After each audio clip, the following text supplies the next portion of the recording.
வணக்கம். ஆன்மீக அன்பு நெஞ்சங்களுக்கு உங்கள் ஜோதிடர் சங்கர சுப்பிரமணிய ஐயர், விழுப்புரத்திலிருந்து. இப்பொழுது நாம் பார்க்க போவது கார்த்திகை மாதத்தின் ராசிபலன் பற்றி பார்க்க போகிறோம். அதற்கு முன்பாக இந்த கார்த்திகை மாதம் நமக்கு எப்படி உருவானது, இந்த மாதத்தின் விசேஷங்கள் என்னென்ன அப்படின்றத ஒரு கிளான்ஸ் பார்த்துருவோம்.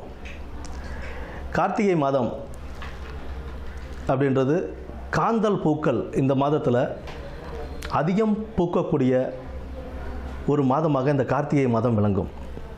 இந்த காந்தல் பூக்கள் அப்படின்றது சிவபெருமானுக்கும் முருகருக்கும் மிகவும் உகந்தமான ஒரு பூவாக இருக்கும். இந்த மாதத்தில் அந்த காந்தல் பூக்களை வாங்கி நம்ம சிவபெருமானுக்கும் முருகருக்கும் நம்ம பூஜித்து வரும்போது நம்மளுடைய சகல தோஷங்களும் விலகி சகல செல்வங்களும் அடையும் ஒரு வாய்ப்பாக இந்த மாதத்தில் அமையும். இன்னொரு விஷயம் என்னன்னு கேட்டோம் அப்படின்னா, இந்த கார்த்திகை மாதத்தில் கார்மேகங்கள் அதிகம் சூழ்ந்து கொஞ்சம் இருள் நிறைந்த மாதமாகவே இருக்கக்கூடிய ஒரு மாதம் ஆனதுனால வீட்டில் எப்போவுமே விளக்குகள் எரிஞ்சிக்கிட்டே இருக்கும் இந்த கார்த்திகை மாதத்தில். அதனாலவே இந்த தீபத் திருநாளும் இந்த மாதத்திலே நமக்கு வருது. இந்த தீபத் திருநாள் அப்படின்னு சொல்லும்போது சிவன் அக்னி ஸ்வரூபமாக மாறி பிரம்மாவுக்கும் விஷ்ணுவிற்கும் அடிமுடி காண்பதற்கு ஒரு வாய்ப்பளித்த ஒரு மாதமாக இந்த மாதம் திகழுது. அந்த அக்னி ஸ்வரூபமாக அவர் மாறின ஒரு காரணத்தினால தான் இந்த கார்த்திகை தீபம் அப்படின்றது நம்ம இன்னும் நடைமுறையில் நம்ம இந்த நாட்களிலும் கொண்டாடி கொண்டிருக்கிறோம். திருவண்ணாமலையில் இது ஒரு பெரிய ஒரு நிகழ்ச்சியாகவே எப்போவுமே நடந்துக்கிட்டு இருக்கு.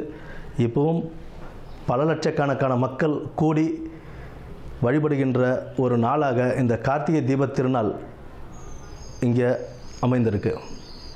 கார்த்திகை தீபம் அப்படின்னு சொல்லும்போது தீபங்கள் மாலை 6 மணிக்கு மேலே விளக்கேற்ற வேண்டும் அப்படின்றது தான் ஐதீகம்.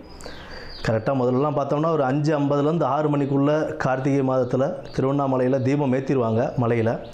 அந்த நேரத்தை வச்சு தான் நம்ம பொதுவாக வீட்டில் விளக்குகள் ஏற்றுவோம். எத்தனை விளக்கு சார் ஏற்றலாம் அப்படின்னு பார்த்தோம் அப்படின்னா, வாசலில் எப்பொழுதும் அகண்ட விளக்குன்னு சொல்லுவோம். கொஞ்சம் அகல் விளக்கே கொஞ்சம் பெரிய சைஸாக இருக்கும். அந்த அகண்ட விளக்கில் ஒரு விளக்கு ஏற்றி வைத்து அதை சுற்றி ஒரு 8 சிறிய அகல் விளக்குகளில் தீபம் ஏற்றணும். இப்போ நிறையா பேர் பார்த்தோம் அப்படின்னா குத்து விளக்கு கொண்டு வந்து ரோட்டில் வச்சு ஏற்றிட்டு இருக்காங்க. குத்து விளக்கு பொறுத்த வரைக்கும் பூஜைகளுக்காக நம்மளுடைய வீட்டு அறையில் ஏற்றுறதுன்றது வேறு, எப்போவுமே சாமி படத்துக்கிட்ட ஏற்றி வைக்கிறதுன்றது வேறு. ஏதாவது ஹோமங்கள் பண்ணுறோம் அப்படின்னா வீட்டில் ஹாலில் வச்சு ஹோமம் பண்ணும்போது அந்த ஹோமத்துக்காக குத்து விளக்கு ஏற்றி வைப்பாங்க. அதை கொண்டு வந்து நடு ரோட்டில் வச்சு விளக்கு ஏற்றக்கூடாது.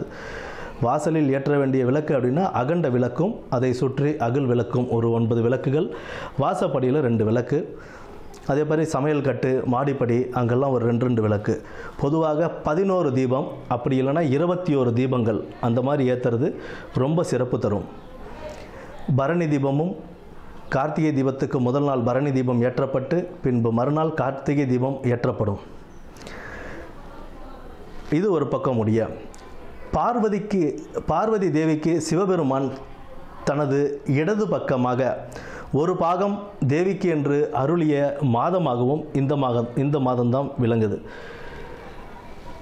அர்த்தநாரீஸ்வரராக காட்சியளித்த மாதமும் இந்த கார்த்திகை மாதம்தான். அடுத்தது பார்த்தோம்னா, ஜோதி ஸ்வரூபமான சிவனுக்கும் மற்றும் மகாவிஷ்ணு மோகினியாக அவதரித்து இவர்கள் 2 பேருக்கும் உருவான மகனாக சபரிமலை ஐயப்பன் தோற்றுவித்து அவருக்கு மிகவும் பிடித்தமான ஒரு மாதமாகவும் பக்தர்கள் அதிகம் மாலையிட்டு, இந்த கார்த்திகை மாதம் தொடக்கத்தில் நிறையா மாலையிட்டு அவருக்காக வேண்டி அவங்க விரதம் இருந்து ஒரு மண்டலம் விரதம் இருந்து ஐயப்பனை தரிசித்து நெய்யபிஷேகம் செய்து வழிபட்டு வருவதும் இந்த மாதத்தில் தான் தொடங்கும். இந்த கார்த்திகை மாதத்தின் சிறப்பான இந்த கார்த்திகை மாதத்தில் இனி வரும் நாட்களில் நம்ம 12 ராசிக்காரர்களுக்கும் யார் யாருக்கு நல்லா இருக்குது, யார் யார் கவனமாக இருக்கணும் அப்படின்றத பற்றி இனி வரும் வீடியோக்களில் பார்ப்போம். கும்பராசி நேயர்களே, இந்த மாதம் உங்களுக்கு கொஞ்சம் செல்வ செழிப்பான ஒரு மாதமாகவே அமையக்கூடிய ஒரு மாதமாக இந்த மாதம் இருக்கும். எதிர்பார்த்த இடத்துலேருந்து உங்களுக்கு தேவையான உதவிகள் சரியான நேரத்தில் கிடைக்கக்கூடிய ஒரு மாதமாக இந்த மாதம் உங்களுக்கு அமைதுங்க. வண்டி வாகனங்களில் செல்லும் போதும் உடல் ஆரோக்கியத்தை அக்கறை காட்டி உங்களுடைய உடல் ஆரோக்கியத்தையும் பார்த்துக்கணும். வண்டி வாகனத்தில் போகும்போது கொஞ்சம் கவனமாகவே போகிறது ரொம்ப ஒரு நல்ல விஷயமாக இருக்கும். அந்த 2 விஷயங்களை தவிர பாக்கி எல்லாமே இந்த மாதம் உங்களுக்கு நல்லபடியாகவே அமையக்கூடிய நல்ல வாய்ப்புகள் உண்டு. தொழில் வியாபாரத்தில் ஒரு நல்ல ஒரு முன்னேற்றம் ஏற்படக்கூடிய ஒரு மாதமாக இந்த மாதம் அமையக்கூடும்.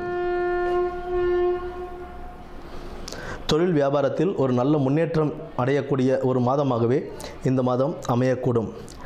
தடைப்பட்ட சில காரியங்களை முடித்து நல்ல ஒரு வெற்றி பாதைக்கு அந்த காரியத்தை கொண்டு செல்லக்கூடிய ஒரு தைரியமும் தன்னம்பிக்கையும் உங்களுக்குள்ள வளர்ந்த ஒரு மாதமாக இந்த மாதம் இருக்கும்.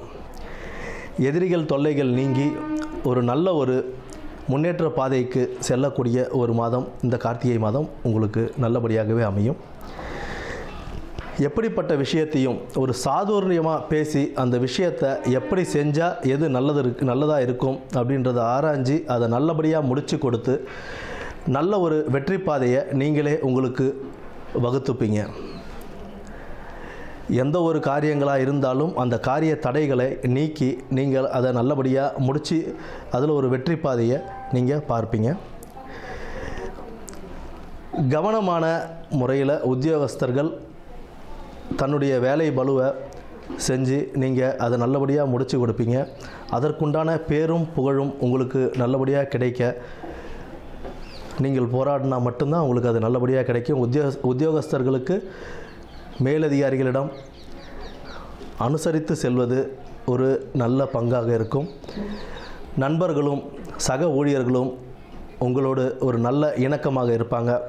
குடும்பத்தில் சிறு சிறு சண்டைகள் பிரச்சனைகள் வந்தாலும் அதை அனுசரித்து போகிறதுனால குடும்பத்தில் மகிழ்ச்சி நிலவும். கணவன் மனைவிக்கிடையே நல்ல ஒரு புரிதல் உண்டாகக்கூடிய ஒரு மாதமாக இந்த மாதம் இருக்கும். கடின உழைப்பால் வெற்றி பெற்று இந்த மாதத்தில் வெற்றி அடைய நடராஜர் வழிபாடு செய்யும்போது இந்த மாதம் உங்களுக்கு காரிய தடைகள் நீங்கி சகல செல்வங்களும் பெற்று நல்லபடியாக வாழ்வீங்க. வாழ்த்துக்கள். நன்றி.